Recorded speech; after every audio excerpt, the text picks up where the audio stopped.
Welcome to Botcasters, the podcast dedicated to bringing you the latest news, insights, and expert opinions on conversational AI, chatbots, voicebots, and the future of innovation in this field. We are proud to announce that we are working together with the European Chatbot Conference in Edinburgh, and we will be interviewing interesting speakers. We want to provide independent and objective knowledge for our community, share real-world successes and failures, and connect people with the expertise that they need. It has been a great and fun journey so far. A big shout out to all the experts that were on Botcasters and shared their expertise and vision. Be sure to subscribe to the Botcasters podcast on YouTube, Spotify, and follow us on social media. Hope to talk to you at the European Chatbot Conference in Edinburgh. See you soon. Welcome, Dragos Tudorache from the European Parliament. Well, thank you for having me. Well, thank you for being here and making the time in your busy schedule. Please introduce yourself. Well, I am a new member of although no, this is the end of the mandate, but this is my first mandate in the European Parliament. I'm the Vice President also of the Renew Europe group in the Parliament, the Liberal group in the European Parliament, elected in 2019 from Romania. As a profession, I'm a lawyer, I'm a judge. Back in the days, in the 90s. Since then, I worked in several international institutions, OSCE, United Nations, European Commission, for quite a number of years. My political career started in 2015. I was head of the Chancellery of the government, Minister of Digitalization, Minister of Interior, and now in the European Parliament. And since the start of this mandate, one of my top priorities was artificial intelligence. I picked it up from the start, from day one, hearing upon the plans of the Commission to come forward with legislation. I was the one that suggested that the Parliament would create a special committee on artificial intelligence to prepare us for the moment when the legislation will come. I chaired that committee.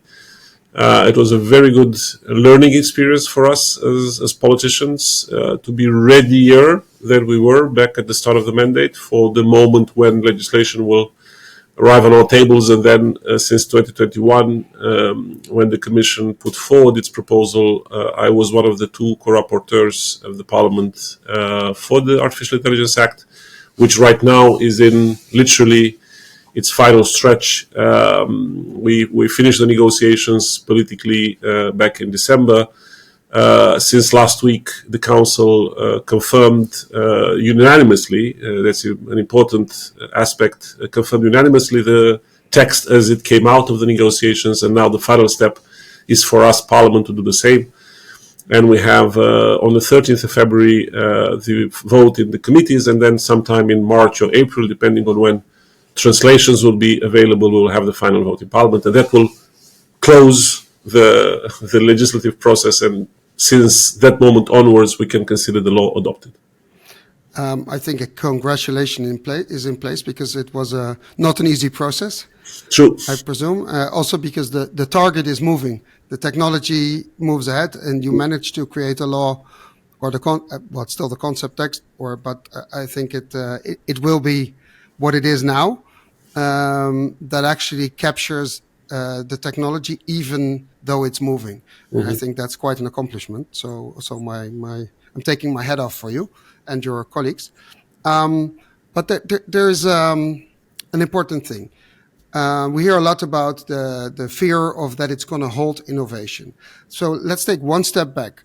Why is this law so important, and what is it actually going to do? And then I would like to address the innovation part.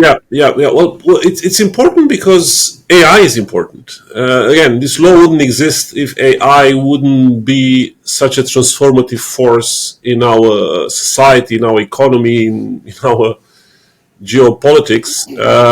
And it is important both in the good, in the sense that it brings an enormous potential. In fact, it's going to be the main driver for our economies and for our growth in the future, and that's important. But at the same time, apart from its benefits and potential, which is undeniable, it also comes with some risks. And in fact, any technology that humanity has created up to date reached the moment when, past the enthusiasm we started realizing also the risks associated with it, and that's when we started putting rules in place. From the moment we created the first car, when we realized that actually it can kill people, then we started to put rules in place so that we would drive it slower. We would put certain boundaries as to how big engines and how you do them, and so on and so forth. It's the same thing here. And we realized that, not now, but we realized it some years ago. We started first, like every other jurisdiction in the world, thinking that putting some guidelines, some voluntary principles in place would be enough, would suffice, because companies would be picking up those principles and would be using them ethically to guide the development of the technology. But we've realized that would not be enough. At least we Europeans consider that is not enough. Other jurisdictions still think that they can get by with voluntary commitments. We in the Union thought that voluntary commitments would not actually induce the level of discipline that we wanted to see in the behavior of the developers and deployers of AI, and that's why we said at least for certain type of applications, not for all. And again, that's very, very important to note. In fact, it is estimated that only up to 10% of all of the AI out there would come under the scope of the law. But for those applications of AI which we consider to be essential because of their intersection with our interests as humans and as society, for those we thought it is important to put some guardrails, some safeguards in place, and that's exactly what the AI Act does. Thank you for that. That explains it, because the fear is that everything falls under the law, and you just said not at all. That's not the case. If you follow the decision line or decision tree, you will find out that it's a limited amount of applications. And what about the fear of a lot of people and companies that it's going to slow down innovation and not speed it up, which I think it will speed it up because you're sort of forced to use it for good.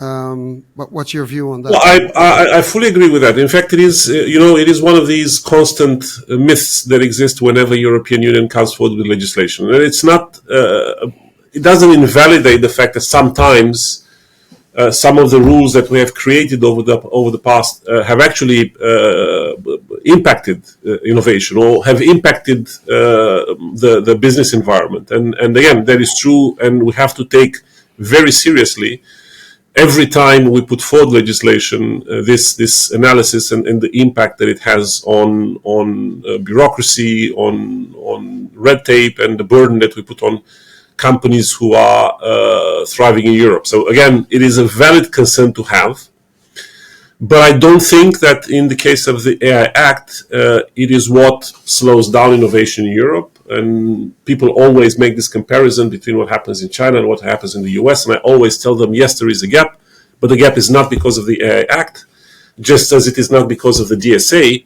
The gap has been there for quite some time. It has been there, in fact, for the last 2 decades. If we want to look for the reasons why Europe is behind China and the US, we need to look elsewhere. We need to look at the type and the level of investments that we have made over the last 20 years on digital. We have to look at the appetite for risk that we have in Europe, including in the way we give money, including in the way we give venture capitals for this business sector. We have to look at our capital markets regulations. We have to look at what happens with our talent in Europe. We have to look at our bankruptcy legislation. So there are other elements which impact the digital environments in Europe. It is not because of these new regulations that we have to catch up. So that's an important point to make. And now on the AI Act. First of all, as we just said, 90%, and it's important to understand that, the vast majority of AI would not be captured at all by the AI Act. I was recently in a conference organized here in Brussels on space. All the space agencies in the world were here in Brussels for that. And they were all asking, would our AI come under the impact of the Act? And I was saying, no. Why? You take space data and you use it to do smart agriculture, to do tracking of climate evolutions. I mean, great applications, for which, by the way, Europe is ahead of the curve compared to almost any other jurisdiction in the world. One of the directors of NASA was in the room, and he was saying, listen, you Europeans, in terms of the civilian use of space data, of satellite data, you are miles away and miles ahead of the US. So again, this whole fear that we have that somehow we are always behind. No, we have many sectors in which we innovate, and we innovate very well. And I think we have to understand and underline that. We have to continue to encourage that, and the AI Act will not be there to put any boundaries to that innovation. And on top of that, we have deliberately tweaked the AI Act to create enablers for innovation, even for the kind of AI that will come under the scope of the legislation. Research and development is exempted. Open source, to a great extent, is exempted. We have special rules, a special facilitation for SMEs.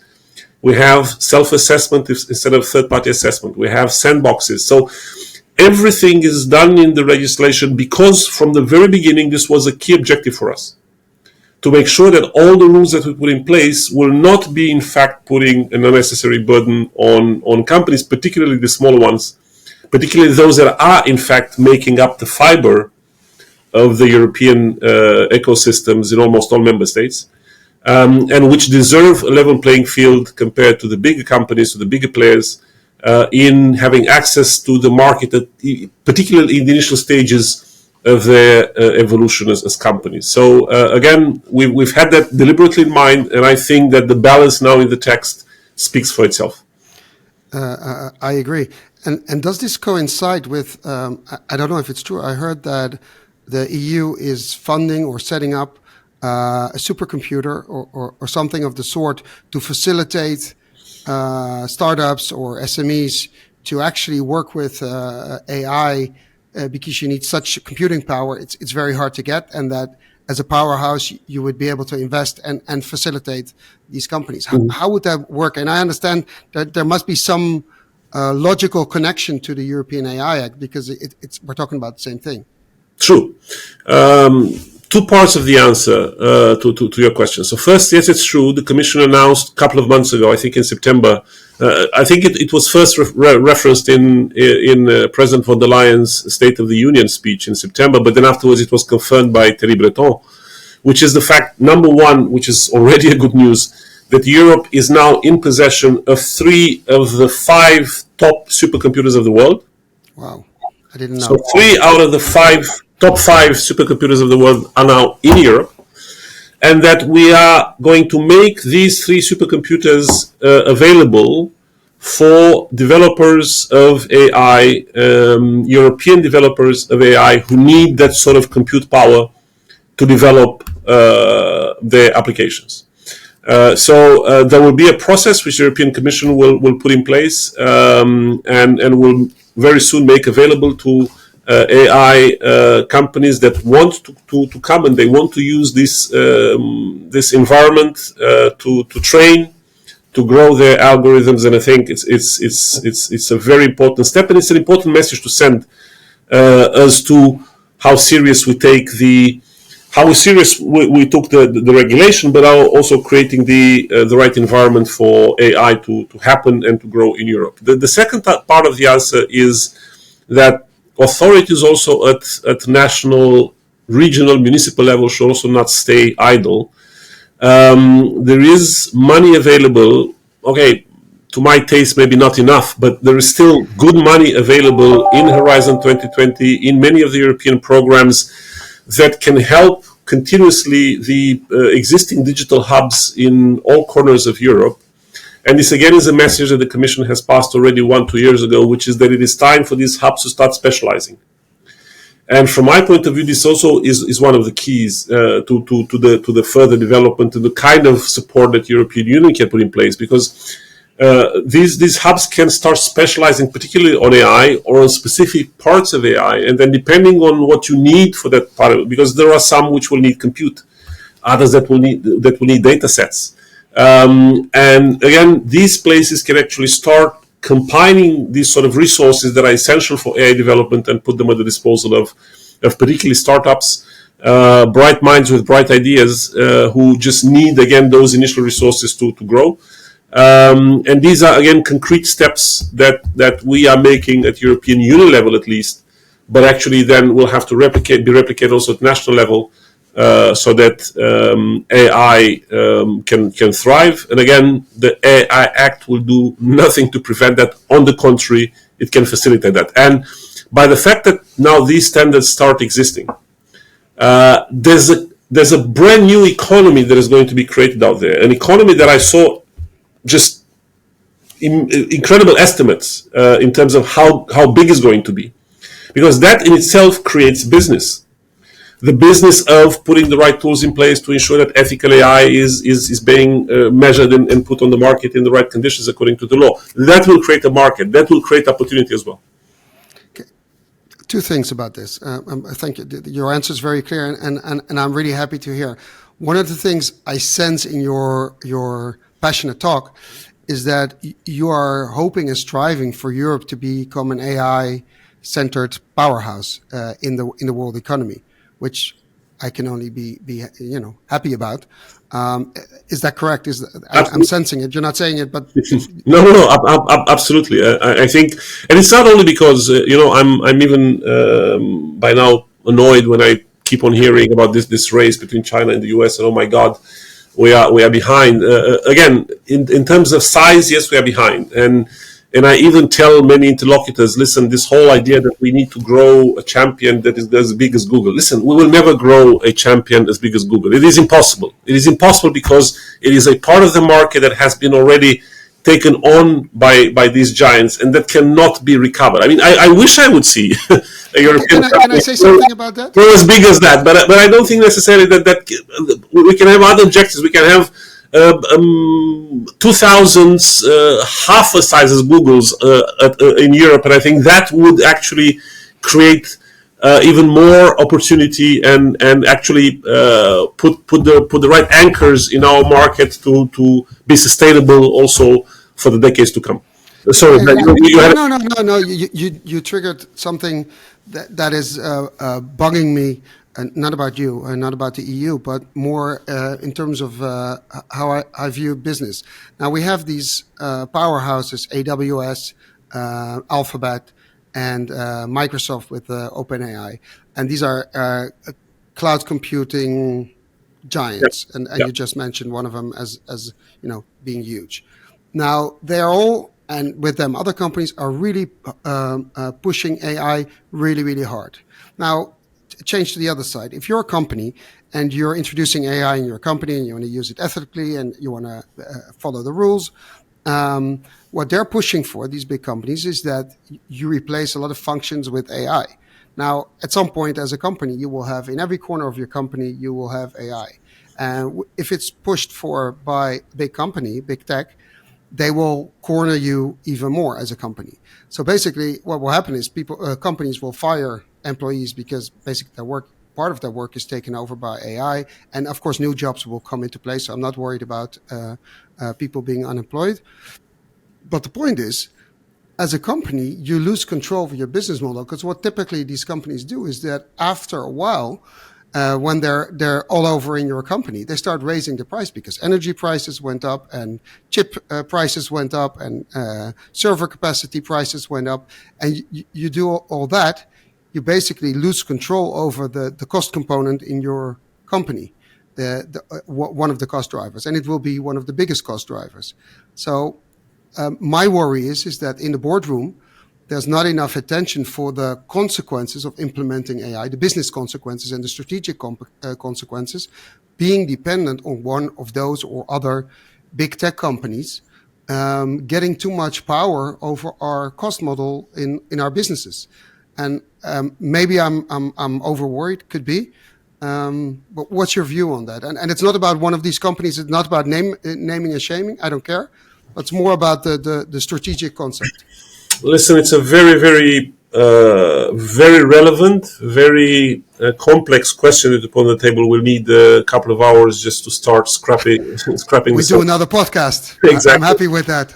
I see many facets to that. I'll address only two now.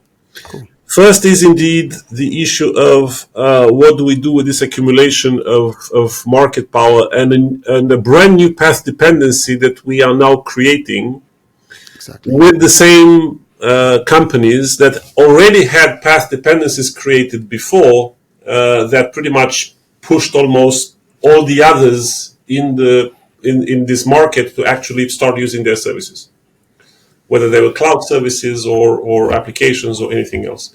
And yet again now with AI, we're just starting on the same kind of paths, which are going to deepen even further those path dependencies and also the accumulation of market power of these companies. And I actually think that we have to now no longer wait like we did 10, 20 years to figure out, we need a DMA.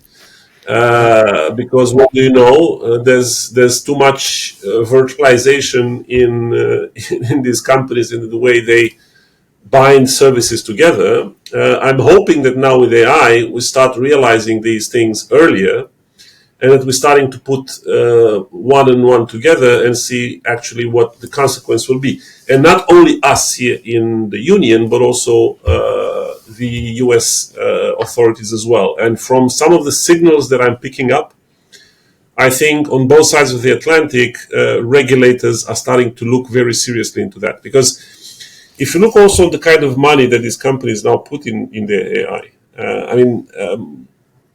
it's beyond everything.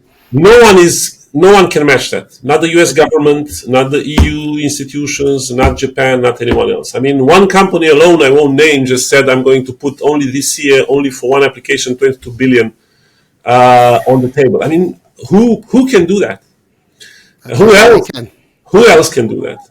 And again, how can you also grow, let's say, unicorns or smaller champions without actually having at some point, which is what has been happening for the last 20 years, one of the four knocking at your door and then saying, cuckoo, here's what do you want? 1, 2, 3, 4, 5, 10 billion. Here it is. Your company is mine. Your ideas are mine. So there's no place to grow until the moment when they decided to grow big enough. And again, that is, from my point of view, there is too much at stake, and there is too much, including too much decision-making power in the hands of too few, and with absolutely no checks and balances in us in the public realm to be able to say, also weigh in the impact and the interests on the broader societal consequences, implications at large. So that's one part of the issue, which again, I fully agree and we have to address. The other part is indeed how do we and how our companies also react now in the wake of this transformation, AI-powered transformation. And indeed, as you rightly said, the first reflex would be, oh my God, it's great, huge uptake, let's be early adopters, let's put AI in every corner of our company, right? And it's a normal instinct to have. Is going to facilitate a lot, is going to automate, is going to make everything quicker, etc., etc. And there's also this sort of automation bias that we tend to have when we believe that machines can do things better than we can. Why? Because they're faster. And cuckoo, right now, they also seem to be very... handle more data or whatever. And again, objectively, that happens, and it's true all the way to a point. But that point needs to be very, very carefully considered by boardrooms and CEOs out there that are making decisions for looking at 5 or 10 years from now or even longer. Because again, as you said, it can also create and corner you in decisions or in the freedom of decision making that you would have in a few years' time. Not only because of what you were saying earlier, because it's going to hook you so much into how your cost structure is as a company, as a business model is done, but also because we don't fully understand that there is a darker side of all this automation, AI-powered automation, that we cannot fully grasp. Even the developers, the creators of some of these AI tools cannot fully grasp. And I'm not only speaking of the biases and discrimination, all those things, the kind of risks that we're trying to address with AI. Also, there are, again, implications by using consistently an AI algorithm instead of humans for certain processes, although it might appear quicker, more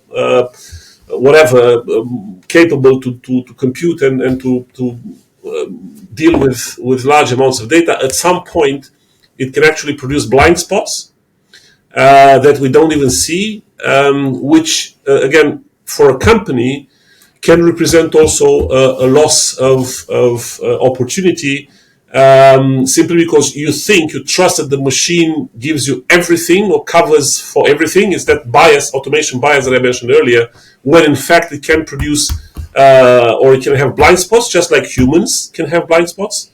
But just because you don't pay attention, because you think that the machine is going to give everything for you right there served on the table, it might actually create also, again, beyond the issue of costs, also create troubles in the decision making in the future. So I think, again, uptake is great, and we have to encourage it, but it has to be very serious thinking. And again, humans. AI will never be replacing humans entirely, because, again, there are nuances, including in decisions that are being made in the boardroom, that those nuances only humans can detect and include in a decision that they make, and I think those would remain fundamental. I agree, and this gives me one other question. You talked about a self-assessment, which companies will have to do. Maybe it's a good idea to include in a self-assessment that companies, before they decide they implement AI or evaluate their AI, what the risk is if they have to replace it or change to another company, what the barrier to exit is to another company. If the cost is too high or it's too complex, you get back from the self-assessment that maybe the decision wasn't taken properly, or that you have taken everything into account. And then the actual decision making or the self-assessment makes it visible. I don't know if the question is already in there, but I would assume it might be a good idea to put it in there to make boards of companies aware. Just an awareness is usually enough to, especially if they have shareholder or they're publicly, in the stock market, they have to be accountable to their shareholders. And this is one of the things. If your business model is being locked in by big tech, shareholders are going to ask questions about this, and investors. Mm-hmm. So just by having a self-assessment, and if that's publicly available for everybody, and you have to answer the question, you will get questions from shareholders, and that'll change the attitude of boards in companies. That's my assumption. I'm thinking and hoping and somehow trusting. I'm not too much of a dreamer in that respect, that companies and boardrooms and shareholders, they have the wisdom, because they also have the interest, to think very carefully and strategically when they make decisions. But because you are referring to the self-assessment, and whether the self-assessment could also be somewhat guiding those making it, the companies making the self-assessment, in terms of where to look to make sure that they stay safe. Yeah. We have given a mandate in the AI Act for the Commission and the AI Office to come with guidelines as to how self-assessments would need to be compiled, and I think those guidelines would be crucial in exactly, again, as you rightly say, guiding companies and telling them how to make the self-assessment. It's not going to basically put the decision on the table of companies as to how they have to see this. It's still going to be their responsibility how they make their decisions. But again, at least the hints will need to be there. Yeah, but that's all you need to do. Yeah. Dragos, thank you very much. If I can ask you for one closing statement or message to the people coming to Edinburgh or the people that can't come about the European AI Act and your vision, the impact it's going to have. Well, I think the impact is going to be tremendous, both in terms of bringing the right and the absolutely fundamental sentiment of trust in our societies when it comes to artificial intelligence. All of the indications. It's only now in the last 12 months that we started to measure the sentiments in our societies when it comes to this technical revolution, let's call it this way. And again, our societies have legitimately and understandably concerns and fears and apprehensions about artificial intelligence, and we have to address them, and trust is key. And I think the AI Act does exactly that. It puts trust at the heart of this new ecosystem, of this new reality in our lives, in our societies, in our economies. And I'm also convinced that, and it's not because we arrogantly want to push our model upon the world, it's not that, but I'm convinced that because it's going to be a bottom-up demand from societies, that many other jurisdictions around the world would arrive at the conclusion that this technology and this transformation needs to be somewhat guardrailed, because it is in the interest of citizens, and any democracy would come to the point where they would think that way.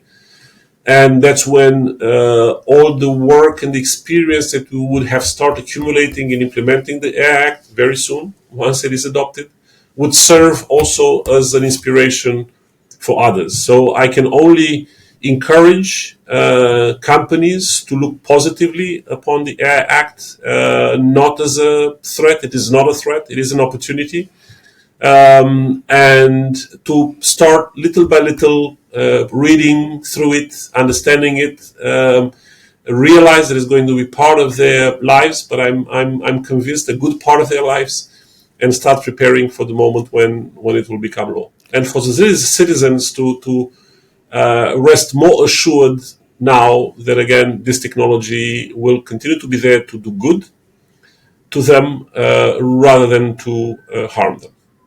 So basically, embrace the new legislation. And embrace the technology by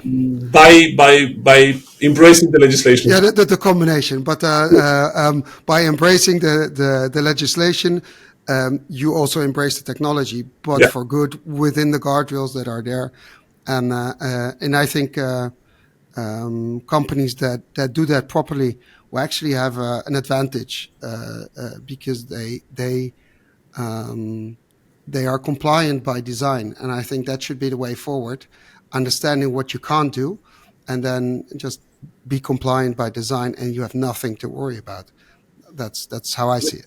I will come back to the metaphor that I used at the beginning when I referred to a car. When we buy a car now and we get behind the wheel, we never think that, oh my God, maybe the wheels fall off, or maybe the engines will blow in our faces. And we don't do that because, again, we trust that there are enough guardrails for the technology that is in that car to keep us safe.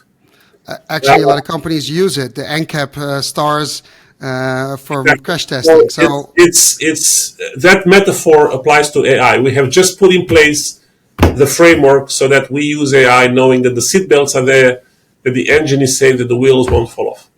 Well, let's hop on this car called AI.